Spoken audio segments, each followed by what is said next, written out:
Hello, my name is Brian Chanley, and this is ITEC 342. This will be my final project, and what I would like to do is make a line robot. But I don't want to just order all the normal things off the line. I kind of want to build off of what I already have. Something I got my son for Christmas was this. It is called Circuit Cubes, and it basically just, you can build a bunch of little tiny robots, and it's controlled by a tablet.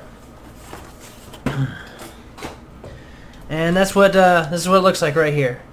As you see, it's got a left and right motor to control different sides of the wheel, different sides in the wheels.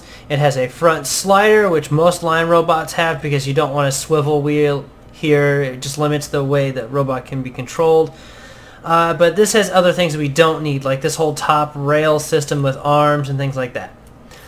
Now, what it does say on it is it does say that right here, it says that it's 5 volts in, so I'm hoping this is a 5 volt system. We need to figure that out before I start building on it and attaching Arduinos and things like that, because these motors aren't 5 volt. I'm going to fry this really expensive toy, and my son's going to be really mad at me. Before I get into that, though, I want to show you some of the things that I've got to try to make my robot work.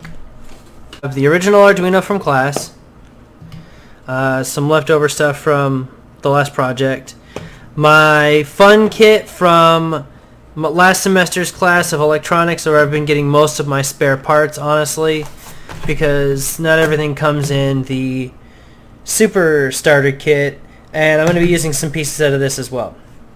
So if we look here, these are my backup parts and some of my other parts. I've got plenty of ribbons, so that way I can connect things.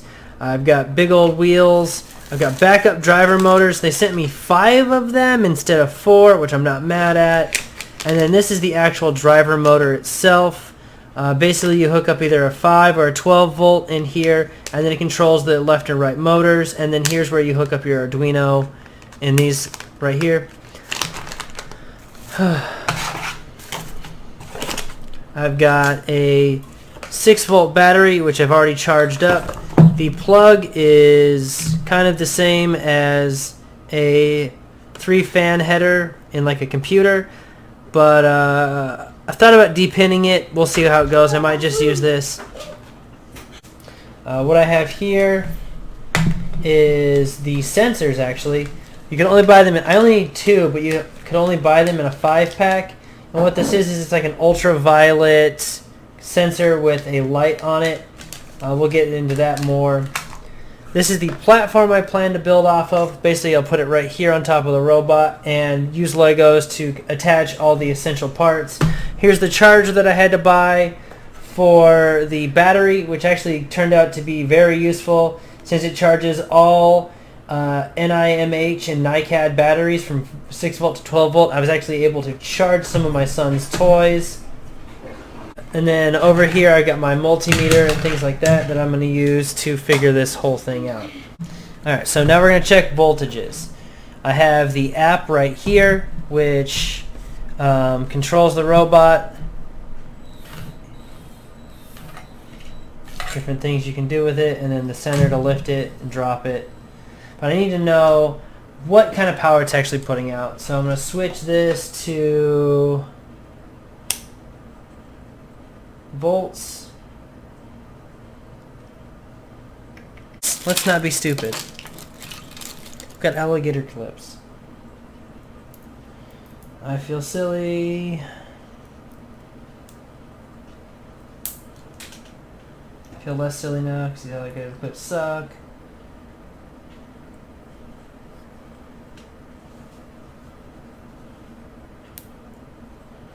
Okay. So we're getting about 3.8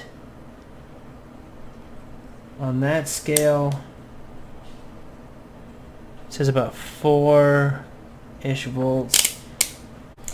So the next thing, like I said, is I'm going to have to take off this whole top rail. I don't need it. It's gone. We'll go ahead and take this part of the robot off. Click that off as well. Don't need the head anymore. And also, I'm going to have to build up this centerpiece since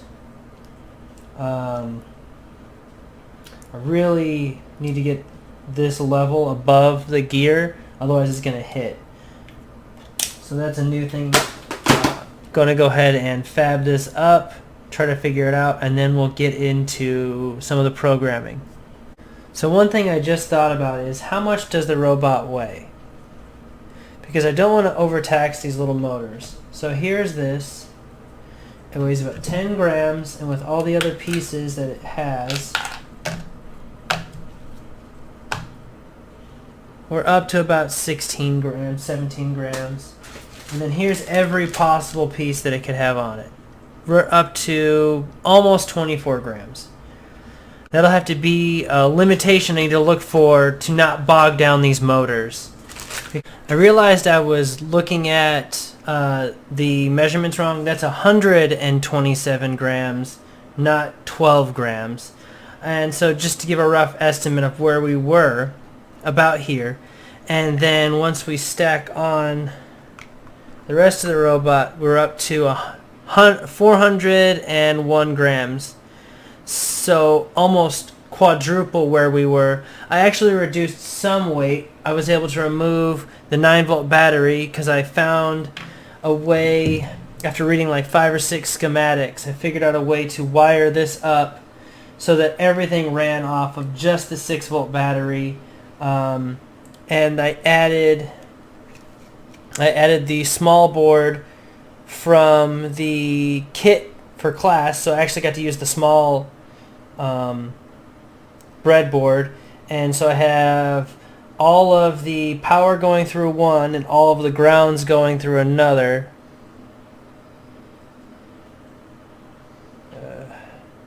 So this side is grounds, this side's powers, and then everything.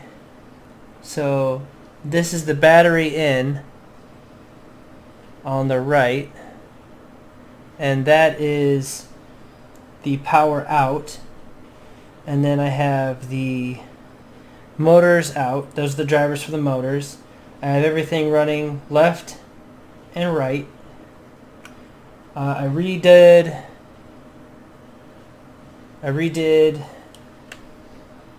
the code so I didn't have to overlap any of these. I just changed the numbers so that they'd all be flush. I have green running from the left, yellow running from the right, and that's pretty much how everything's wired up. The battery is actually below the Arduino. And then I realized one thing, that because of the way the motors on this are opposite sides, so this one is actually the left motor, so I had to run the wires opposite sides, and because they spin in opposite directions, I also have to hook them up opposite.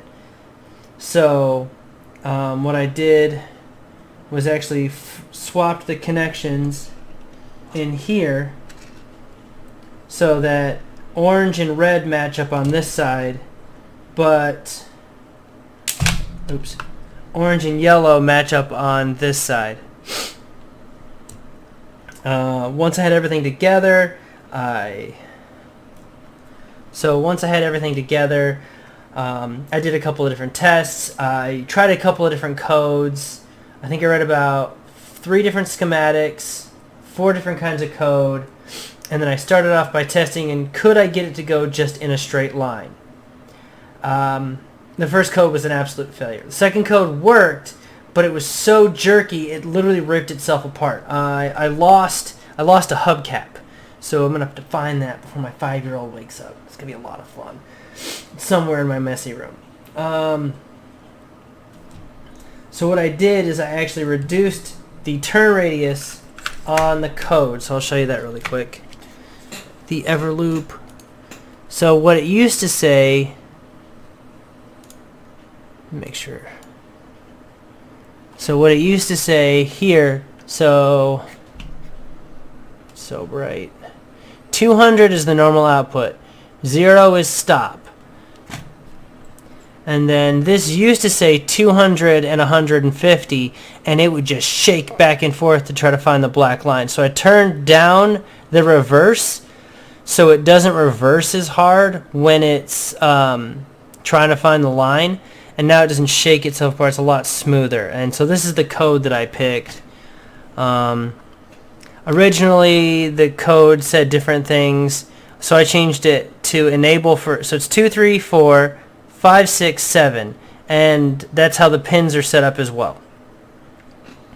The way that works is, if you were to look at this, it says enable 1, 2, 3, 4, and then, or inputs 1, 2, 3, 4 in the middle, and then enable A is on this side and enable B is on this side, and that's how you enable the motors, and this is how you control the clockwise versus counterclockwise. I think that pretty much explains it all. I'm going to go ahead and reset this back up, and we'll give you guys a new, give you a show of the course that I made. I also tried different levels of light to see if I could trick it, so we're going to start very bright on this side of my room, and it's going to move to not so bright as it goes into the hallway. Okay, so here it goes. I'm going to set it down. Oh, it's already reading the floor. Oh, we stopped. What happened? Here we go. Oh, lost the line.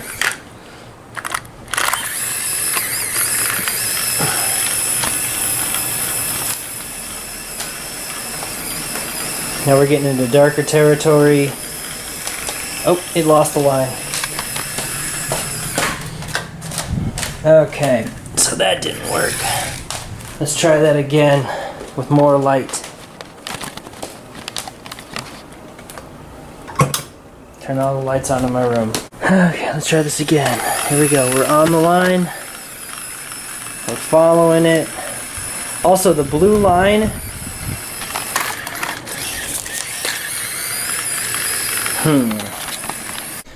Okay, so after attempt 5 failed, I went through a couple of different iterations, rewired this again, retaped things down, adjust the potentiometers, really played with this a lot. I found a third code, but I also had to rewrite it and fix it to make it work, but this one is 100%. So if you look right here, it's got the, the driver pins in a different location. I actually had to turn the speed up on this because it was originally 80, and it wasn't enough. Like, the motors just wouldn't move once I put it on the ground. Other than that, it's not too bad. They had amp written instead of using ampersands, so I actually had to go through and fix that. And then everything else is pretty much the same high-low, left turn, right turn, stop as the other two codes, but this one actually works. It's not too jerky, the machine isn't breaking itself, and I'm pretty happy with how this turned out and that it finally works the way, Arduino intended.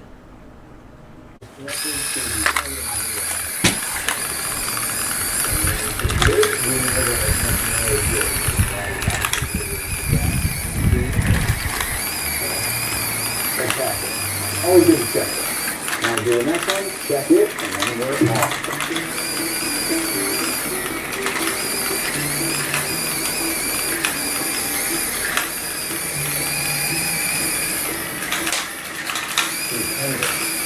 Okay. So some trials and tribulations I went through. I originally put down the blue tape to try to see if I could get it to pick up a different color. It didn't work, so I went and grabbed some electrician's tape and put that down. I also tried seeing if it would follow the lines on the hardwood floor, and that didn't affect it at all. I actually have a black carpet with some white lines. It was able to run down the carpet, which I thought was pretty interesting. I did, for safety reasons, repin this, so that way the positive and negative of the battery wouldn't touch. Almost set my phone on fire. That was fun. So the first code I ran, it didn't know how to stop. It would just blow right past the stop sign. It was like it was barely picking up the lines. At one point in time, the code was wrong, so instead of turning left, it would turn right. And that was after I figured out that I had the motors wired on the opposite side. So if I had just left that, maybe I wouldn't have discovered the other problem of the code being backwards, which was really easy. I didn't even change the code. I just swapped the inputs for the sensors and it fixed it. Third code works great. Recharged the battery because I ran so many tests on it, it ran out of juice. I ran it a couple more times. It at one point lost the line, did a loop, found the line, and then started running the course backwards, which I thought was pretty funny. It's getting to be 12:20, so I've been at this for a solid, let's see, 5 to midnight. About 7.5 hours trying to figure this out and get it right. My sons are asleep, and they're either going to be super pumped in the morning and they're going to want to play with this, or the little one's going to tell me to take it apart and we're going to make a different battle robot because he wants to make a tank. Because that's what he kept coming in to ask me when I was making this robot, was if I was done making his tank. It was a lot more difficult than I thought it would be, honestly. I have a whole new respect for people that like make these robots, and I added a few fun, more complicated robots to my Amazon wish list. Some were spiders, some are dogs. Some actually have their own ability to look around and track things. I'm kind of curious about how that'll go. But overall, I think I did okay. I really like playing with these Legos. I haven't done anything technical with Legos before, and I had a lot of fun. I hope that meets the requirements of the final project. And if you guys have any more questions, please feel free to reach out to me. I put pictures and the 3 different codes that I used in the submission. And thanks for watching this whole video. Also, this was like 3 hours long, and I'm pretty sure I cut it down to about 15 minutes, so I hope it all makes sense.